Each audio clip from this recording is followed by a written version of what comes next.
Enable notifications by ringing the bell.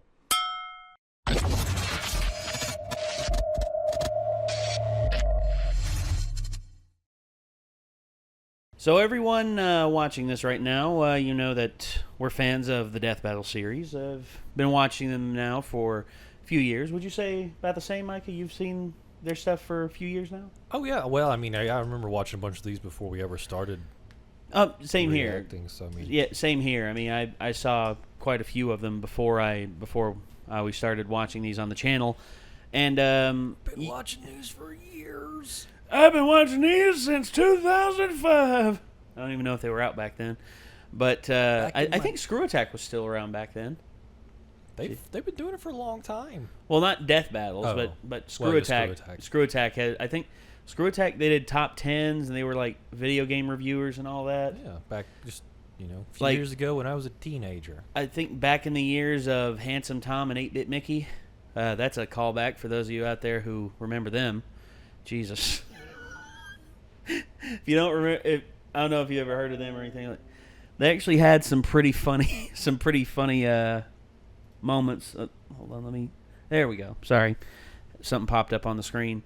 But they actually had some pretty funny things. Like one time they were doing a cosplay thing with Doug Walker. That's actually how I originally came to know them. They did a cosplay thing with Doug Walker, and 8-Bit Mickey, who always got mocked for him like looking like a kid. He grew a goatee, he grew his hair out, but still people called him a kid and everything because he was so short and had a high voice. And he dressed up as Peter Pan. He's like, "I'm Peter Pan, the young rapscallion who will never grow up." And Doug looked at him and said, "Well, I can clearly see that." And then Mickey threw down his dagger and like tried to charge Doug, and people were holding him back. And Mickey was just like, "Come at me, bro! Come on, come and get me!" And then in comes Handsome Tom, who's like 6'6", like 6'6", and like pale as snow and everything. And is he handsome? I have no opinion on the matter whatsoever. I'm not sure if it was ironic or anything but I will say that he was the more popular of the two between him and Mickey. But anyway, Tom dressed up, came in, had a long red-haired wig on, and dressed in olden time gear, and they were like, "Tom, who are you supposed to be?" And he's like, "I'm Willow." I know. I had the same reaction. It was pretty damn funny. And gosh, that was so long ago. And now they're no longer part of Screw Attack, and as time marches on, things change. People's love for things change. Like case in point, Adam Sessler, he's done video game reviews for so long. He said that he was actually sick and tired of video games because he's been looking at doing video game reviews now for like the last 18, 20 years of his life. Yeah. Well, anything can become work if if you try hard enough, yeah. Because I remember when he was on back before it was called X-Play, it was called Extended Play, and it was on Tech TV. Yep. Way back when, like 1999, I believe. So Jesus, that dates me. That shows how old I am. I remember when I first got digital cable, that I was just scanning through. I was like, Tech TV, what's that? Click, and then Extended Play came on, and I was like, a show about video games? And I found my mecca. There's never been a network to kind of come back around and really deliver the goods like Tech TV, and I know G4. I didn't have a problem with G4. I know a lot of people thought that it killed Tech TV or whatever. Well, they combined and then they absorbed them completely. But it's like, shows like that, which, I guess now on standard slots on weeknights and stuff, they don't really, because everything's online now. So like if you're going for that kind of content, you're going to find it online like a podcast or something, I guess. Well, yeah, but honestly, they could have done a full switch to internet, to internet production, and they could have still had their slot on TV, but yet people would have still tuned in online for just the reviews and stuff, and their skits and everything that they did. Like the torturing the interns and all that. Really, which was some funny stuff. Really, what I want are just ongoing skits of Kevin Pereira and Batman. is what I want. And you want Olivia Munn to eventually come in and just be like, oh yeah, we're supposed to do game reviews too. Occasionally, I know she's doing her big acting thing, but like Candace Bailey and Sarah Underwood, if they want to come back. Oh yeah, totally cool. And Morgan Webb. I like the Morgan Webb too. Okay, here we are ranting and raving. You darn kids. Yeah. Back in my day. Back in my day, we had to watch TV to get our video game reviews. We watched cable television. Gosh, we sound so old. Oh, God. All right. Let's get off of this and let's go back. Let's get into Sora versus Pitt death battle. I get reminders on my pager to tune in to channel 59. Remember, it was channel 163. Right? Everybody had a different channel, and it's so weird. Yeah, it's strange. What was? Did you know? Did you watch Disney Channel any? Depends when. I watched Vault Disney when I was a kid because Zorro would come on after midnight. Yeah. For me, that was channel. Oh gosh, that was channel 130. I think 135 or 136. Oh heck, I don't even know. I remember Disney Channel when I was like a kid, like a little kid, was channel 28, and then they stopped carrying it, and I was just like, no, my Disney Channel. Because it was right in the middle of the Disney afternoon, too. Tailspin, Gargoyles. I was mad that I couldn't see Gargoyles anymore. It's a cool show. And then they started showing it on ABC, and I was just like, oh, thank God. All right, so here we go, ladies and gentlemen. The Sora versus Pitt death battle. This episode of Death Battle is brought to you by War Robots, the tactical 6v6 multiplayer game for iOS, Android, and Fire OS. The game's like if Quiz's love for science and my love for weapons had a baby, wrapped in rich 3D graphics. My favorite bot is Griffin. Pick up the game and see if you can Take us down. Install War Robots now and get a huge starter pack of the Leo Robot. 1 tank weapon, 3 Bolon weapons, 100 gold, and 400,000 silver. War Robots! You can kill shit!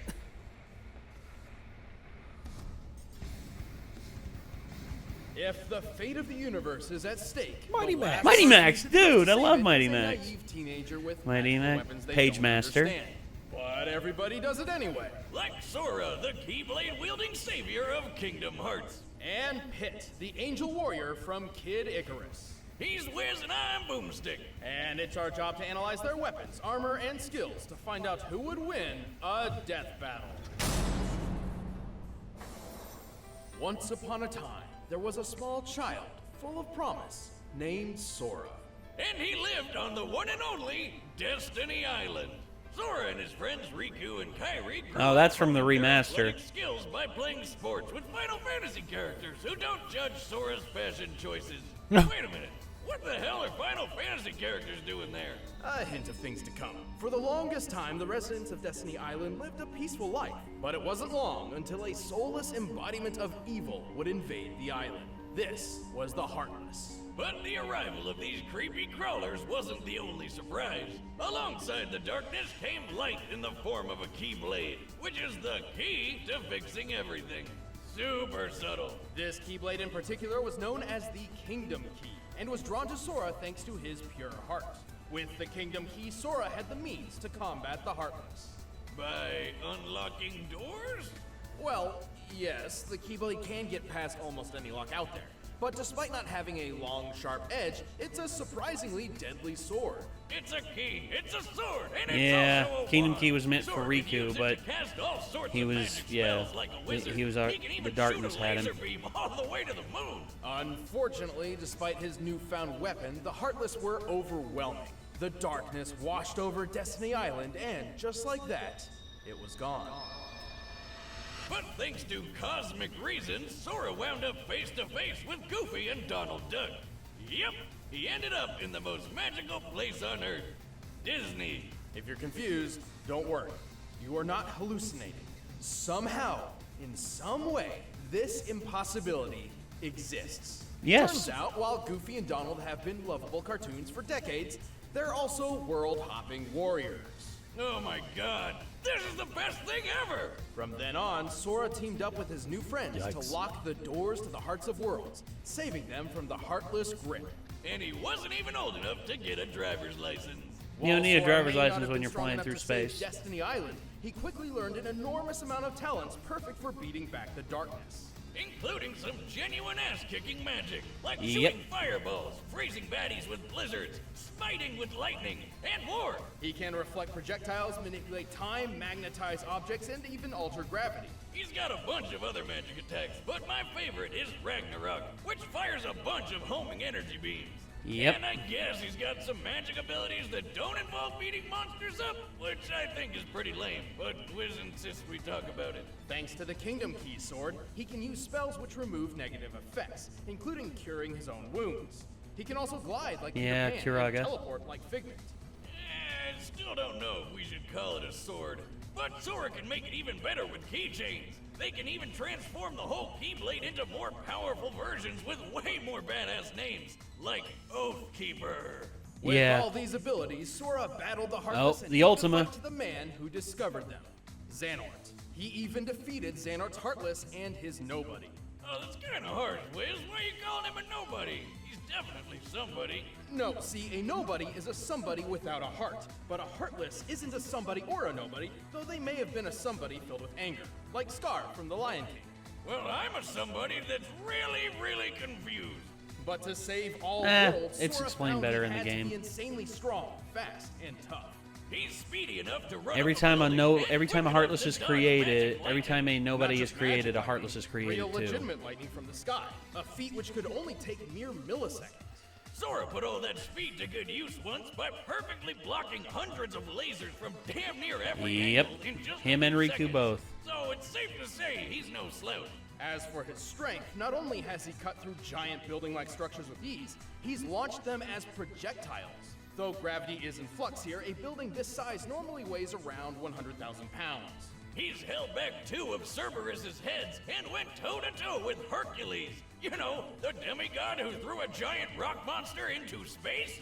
Although this Titan's shape is too inconsistent to scale, by treating him as a series of cones made of granite, we can estimate his weight as over 1,600 tons. That's like throwing 200 T-Rexes into the sky. So yeah, Hercules So that's how they went really extinct. strong, and Sora can It was take a hit from him, Hercules. No problem. Honestly, Sora's ability to take a hit might be one of his strongest characteristics. He's survived the jaws of Cerberus, ancient Chinese dragons, being shot by a musket, and, hell, the fires of Hades. But he isn't without his downfalls. While he's strong in his own right, he relies a lot on his friends. Like, all the goddamn time.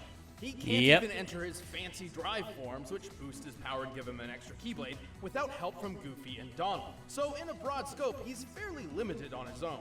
No big deal, though. Luckily for Sora, most locks only need 1 key. I'm not sure if that was profound, or just stupid. You're stupid. The heart Yeah, may call it be what weak, you want. and sometimes You're stupid. it may even give in. But I've learned that deep down there's a light that never goes out. Yeah. Let us return to the distant past, to an age long ago, when gods and man lived together in harmony. Mustache lightning? How long ago was this? 25 years ago. What? Anyway, the kingdom of Angel Land was ruled by 2 goddesses. Palutena. the goddess of light, and Medusa, the goddess of darkness. Who pretty much treated everyone like crap by turning people into statues and destroying their crops. Oh my cabbages! Damn it! Really? What'd you expect? Really? Who holds the title Goddess of Darkness? She's just doing her job. Angered by these misdeeds, Palutena transformed Medusa into an ugly, one-eyed, parcel-tongued monster and banished her to the dark underworld. Talk about throwing shade. Long story short, Medusa waged war with Palutena, who summoned the greatest hero Angel Land has ever known. Pit. My arrows will stop that Apicus Maximus. No, definitely not that one. This one. Nope. Yeah. Hang on. Greatest hero ever? More like his mom needs to drop him off at elementary school. Don't let looks fool you. Pit may seem young, but he is the captain of the Icarus Army, keepers of the peace and personal guards to Lady Palutena herself. Wait, you're telling me this Cupid-looking kid is the captain of an army? Well, at least he can fly with those wings. All right, that's pretty cool. Actually, he can't. What? Look, he's flying right there. Well, Pit may have superhuman abilities, but he can't actually fly on his own. Thankfully, Palutena regularly grants him mystic wings, which do allow flight, though they can only exist for up to 5 minutes. After that, they burst into flame, sending Pitt careening to a horrible end. Holy shit! So the captain of an angel army doesn't have his own working angel wings. That's what you're telling me? Yeah, it's a little strange, but don't try to bring it up. He's a bit touchy on the subject. Anyway, Pitt managed to defeat Medusa, and everyone lived happily ever after. Just kidding, Medusa came back 25 years later, looking better than ever, by the way, and this time Hades came along to mess things up too. As captain of the Icarus army, Pitt has some extensive training under his belt. How else would all these soldiers save Palutena from a sudden invasion of... vegetables? Right. But what's a soldier without his weapons? Pitt's got a huge arsenal of weaponry. He's well known for his archery skills and shows it off with his trusty weapon of choice, the Palutena bow. This bow uses awesome laser arrows that can actually be guided by Pitt. And if his enemies get close, Pitt can split the bow into 2 short blades. What's going on with here? quick, deadly slices. Oh yeah, that was a promo animated thing that they did for Super Smash Brothers. Everyone saw that thinking it was a trailer for a Super Smash Brothers anime, and never happened. Nintendo, I will give you all my money. I want a season of that. Please make it happen. I wish my tattoo was a weapon. Anyway, all these weapons were forged by Ventos, the god of forge. Dentos, the fresh maker, and the guy who also crafted Pitt's ultimate weapons, the 3 sacred treasures. Hidden away in 3 sealed caskets, the sacred treasures consist of Angel Land's mightiest weapons, which can only be used by the most heroic and worthy of heroes. The mirror shield reflects projectiles. The wings of Pegasus give Pitt unrestricted flight and improved speed. And the arrow of light is the ultimate weapon of the gods that can murder basically anything. The arrow of light is absolutely the deadliest weapon in Pitt's arsenal, and increases in power based on Pitt's own health and strength. And when all 3 treasures come together, Pitt is granted the legendary silver armor. You tapping into Mustache Boo's whiz? That's not silver, it's gold. Well, colors are different in heaven, I guess. Weird. Well, Pitt's learned several abilities throughout his adventures, like healing, dropping mines, and making his arrows invisible. And all of his skills came in handy. Not only did he defeat Medusa, but he's taken on alien pirates, a space kraken, and the god of death, Thanatos. At one point when Thanatos attacked a village, he launched a large boulder which Pitt obliterated so thoroughly it was completely pulverized in mid-air. Wait a minute, how are those Trojan horse Star Wars walkie thingies not tipping over? Focus, Boomstick. Pulverization is defined as reducing an object to dust, which certainly applies here. To determine the force necessary to do so, we first need the size of that boulder. For that, we'll compare the boulder to those pillars.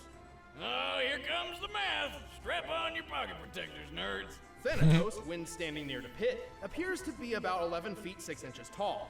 By comparing his height to the pillars, we've determined them to be 18 feet tall. By comparing that to the boulder, it's clear it has a diameter of 115 inches. To pulverize a stone this large, Pitt's strike must have outputted energy equal to nearly 1,600 pounds of TNT. Damn, little angel kid can dish it out. Pitt's also incredibly quick. He was able to maneuver, react, and fly from the top of these clouds to the lunar sanctum in less than 40 seconds. Despite looking like one, that's no moon.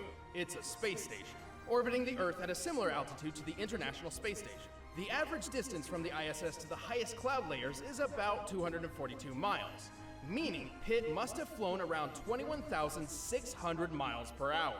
That's Mach 28. Suck it, Starman.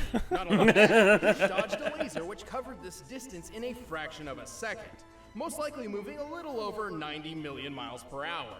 Oh my god, that not moon thing really is the Death Star. With Pitt's superhuman durability, he's tanked hits from gods and taken falls that would turn any normal man into... An angel? Well, a dead man, yes. In his final duel with Hades, the god of the underworld, Pitt took a devastating blow that sent him plummeting at least 2,000 feet.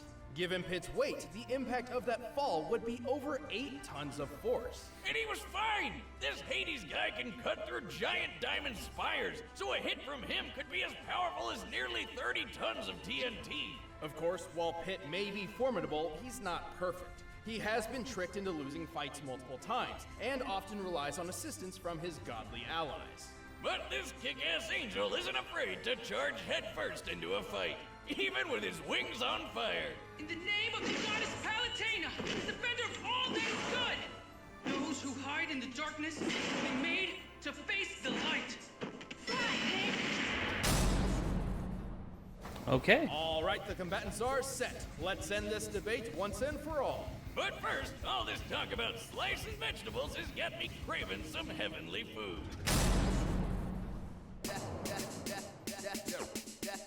All right. Let's see here. Blue Apron, of course. The tastiest of treats from Blue Apron. Okay. So, Micah.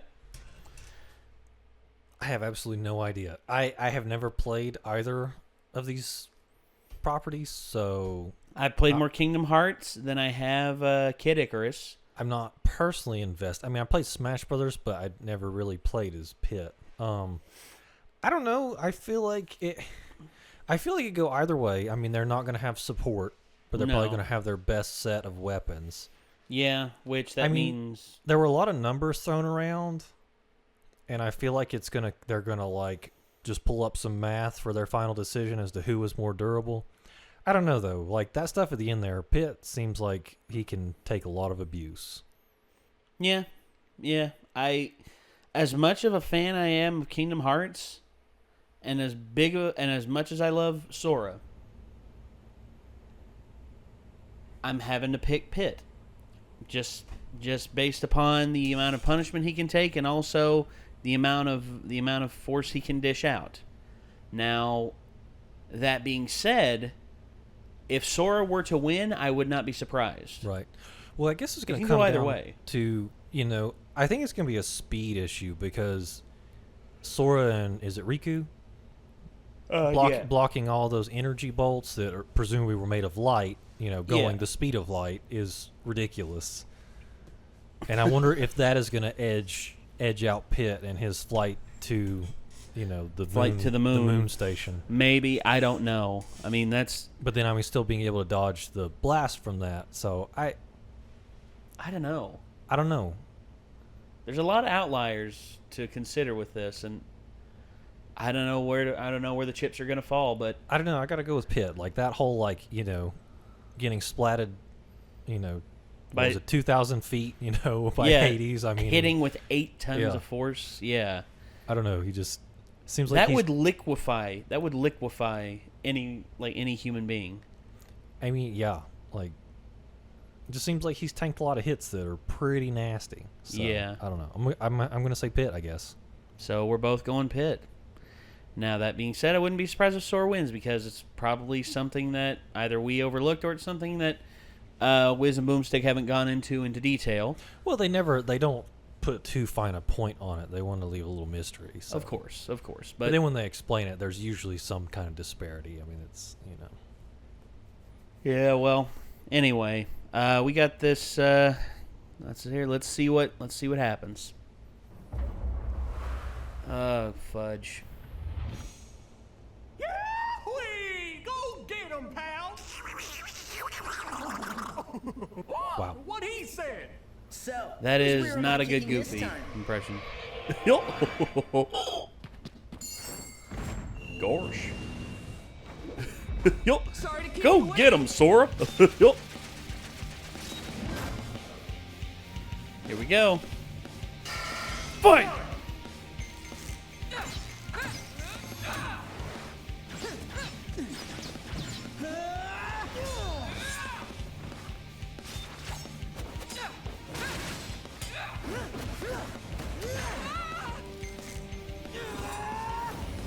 Take this!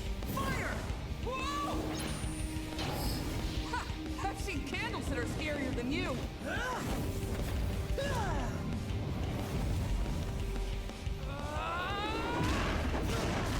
Oh! Let's take this to the next level.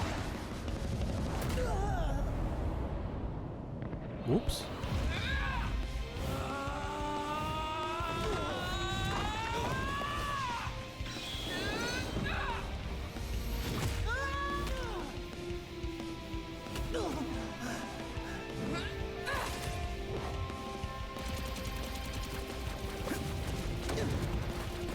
Wait, did I miss something? What is that thing?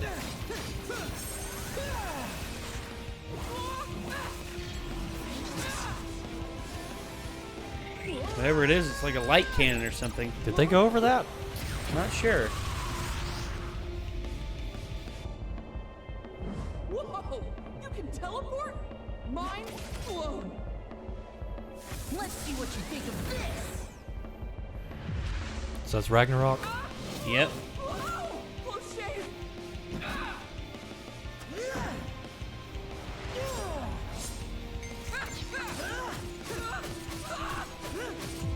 Uh-oh. Oh, back down.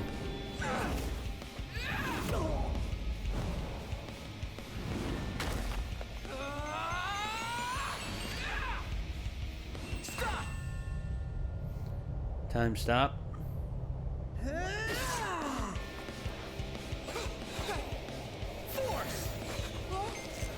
Gravity. Going down. Uh-oh. Well, we know he can survive that. Oh. Uh-oh. Silver armor. Is he going to go limit? Time to end this! You said it!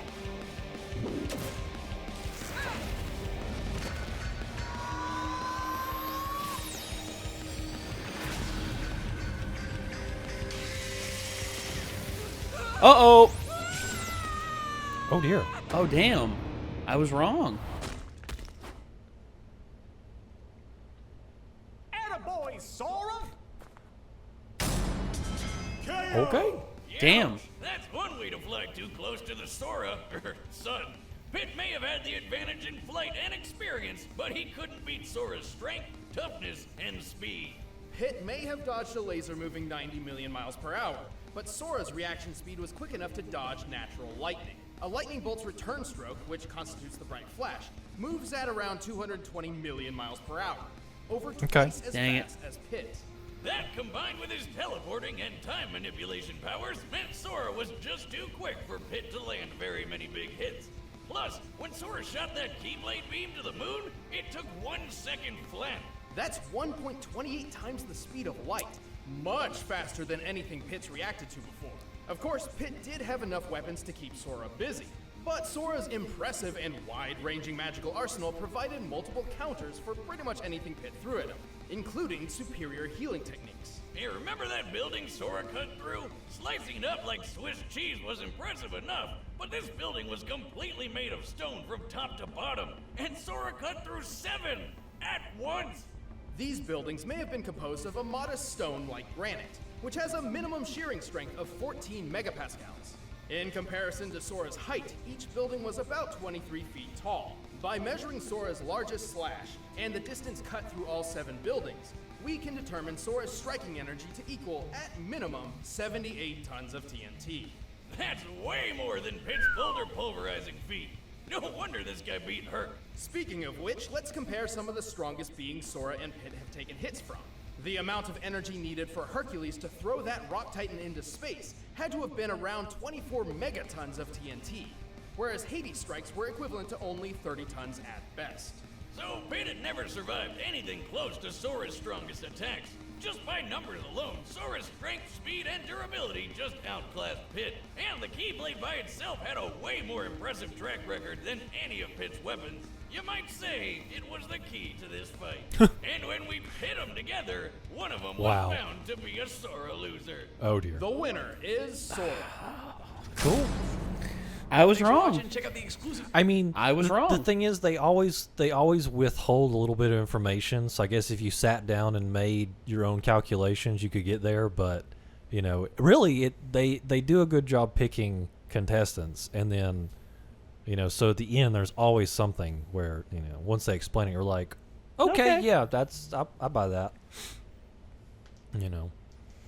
God, Yeah, that was cool. And I mean, I ain't mad because I'm not super attached to either of these properties. So that's fair. I mean, I'm attached very much to Kingdom Hearts because Kingdom Hearts was it was one of my favorite series on the PS2, and as much as I will say this, when I played Kingdom Hearts, the first one that I played was Kingdom Hearts 2, and it was because I picked it up at a friend's house. Like I picked up the controller to play it, and within 5 minutes I was hooked.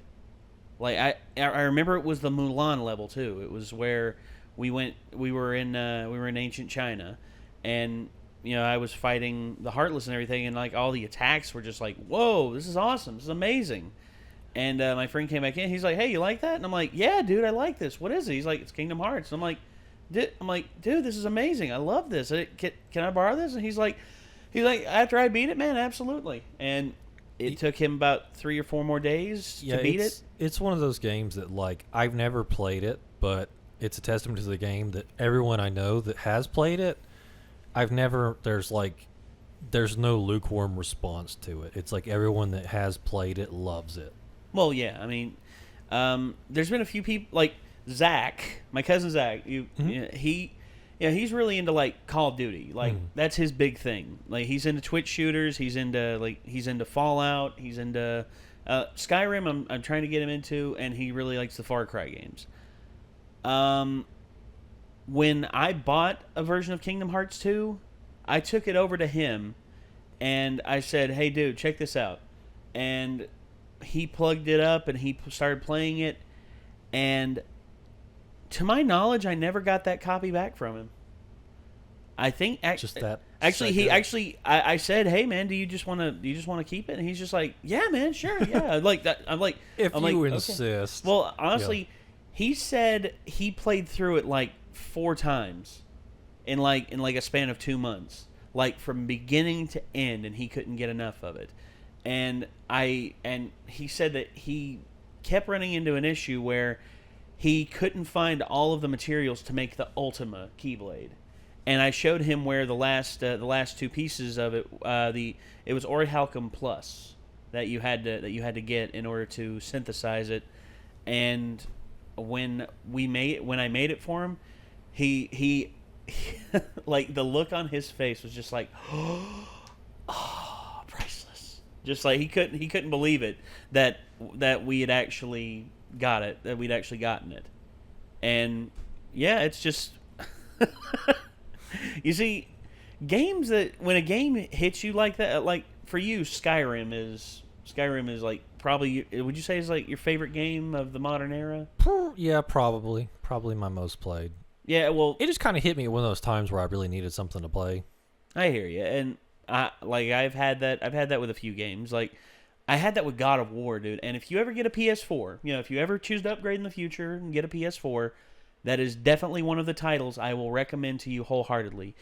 And I will say this, if the combat in Skyrim is like that, which I hear that's probably what they're going to be aiming for, because the combat in God of War 4 combined with the RPG elements, it's one of the best action gameplay experiences I've ever had.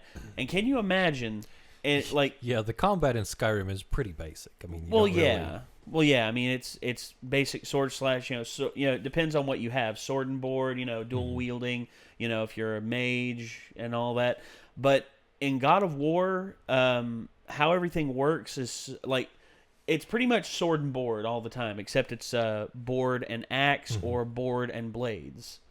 Spoilers out there. Sorry if you haven't played God of War 4 yet.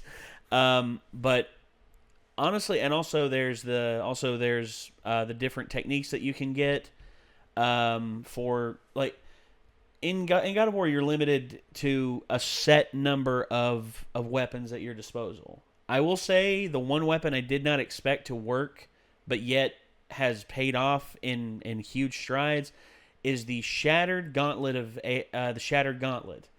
The Shattered Gauntlet is actually the Infinity Gauntlet. Cory Barlog is a huge fan of Marvel Comics, and he decided to make that a side mission in the game, and if you complete all of the mission quests, you get the Shattered Gauntlet. I think it's called the Shattered Gauntlet of Ages, and in that you have 3 slots, and in those 3 slots, you can place anything you want in there for like an enchantment or like a bonus or anything like that. But in the game, there are 6 stones, 6 gems that you can put in there, and it will give that gauntlet a special effect. Interesting. And the special effect is you have one in there, it does just a basic area attack. Like it forces out a little bubble, and anyone in that realm, in that domain will get hurt. Second one, you get the bubble, and then like a little shot like a little like force push comes out the front and does a little bit of damage there. You have a third one in there. Doesn't matter which combination you go with. You have a third one in there. You get the bubble, the force push, and you get target based or target guided like energy shots that go at them. And you can hit up to 3 different people with these energy shots, and it does a tremendous amount of damage. It's one of my favorite pickups in the game. When I got it, I was just like, "Wow, this is really cool." And then I picked up one. I picked up 2 infinity. I had 2 infinity gems, and I was just like, "Wait, could I get a third one? Where's the third one at?" And I looked, and I was just like, "Wait a sec, I've had this one in here for so." And I already had a third one that I didn't know about, so I put it in there, and I was just like, "I have the power." Well, snap. Well, I wish that were a thing. Like Kratos would just go, "This is the end for you." Yeah! Just like destroys everything. But it's a fun game, dude. God of War 4, like that's one I'm definitely glad I picked up, because I was unsure of if it was going to live up to the former hype of the other God of War games. And not only did it reach the hype, it exceeded it. Because it does look really good. But hey, it's Christopher Judge as the former Greek God of War in the Norse realm now, killing gods. That's the biggest appeal for me. The setting and the story look really cool. I don't know, just the other God of War games. I mean, I know people loved them and stuff. I liked them. It never really clicked for me. I never was like, man, I need to go pick that up. And then, for me, the story and the story was intriguing enough. The gameplay was where the fun was, because of all the interesting ways to kill people and all the interesting ways to go about, fighting and all the different weapon combos. Whereas in this one, the combat and story, I feel the story gets a huge upgrade and a huge push.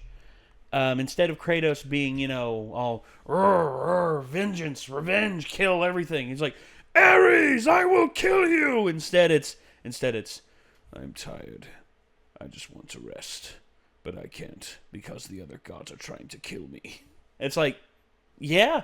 I mean, it shows that he's actually grown up as an individual. He's no longer a revenge-seeking monster. He's instead someone who has matured as a human being. Well, part human. I mean, Kratos is a demi-human. I mean, he's the son of Zeus, for God's sakes. He's demi-human, demigod. Demigod, demi-human. Potato. All right. So anyway, this was another death battle. This was Sora versus Pitt. So we both picked wrong. I mean, I picked Pitt to win because I saw the numbers that he had on his side, and I thought, hey, Pitt's got this. But I was wrong. Sora had a key to his victory. Sorry, I'll stop. No more puns. No more puns, I promise. If Ben were down here, I'd get a dope slap. That's for sure. He's the worst one for puns. Ben is the worst for puns. He is the... He hates it when you try to out-pun him. Like, I don't try. That's not a thing. You just accept it. You can't out-pun him. I try. Every now and again, I get him, and he has to just go, "Yeah, that was good." But most of the time, he beats me. Every time. I'd say 90% of the time, he beats me. But all right, this was fun, and we hope that you all enjoyed it as well. If you want to watch the original video or watch more death battles, feel free to check out our death battle playlist, and also don't forget to check out the original link down below, where you can go to Screw Attack's main channel, and you can check out all the death battles that they produce. They actually just put out a new one, which we will probably do next week. It is Doctor Strange versus Dr. Fate. Which it's a lot of doctors. Oh yeah, it's like Who are you? I'm Doctor Strange. Oh, we're using superhero names. I'm Spider-Man. it's like, and you are Mr. Doctor. Mr. Doctor. It's like, it's strange. But who am I to judge? You see, I love that. You see, Doctor Strange is such a... Okay, we've been going on. Sorry. Thank you all so much for tuning in. We'll see you later, everyone. Peace out.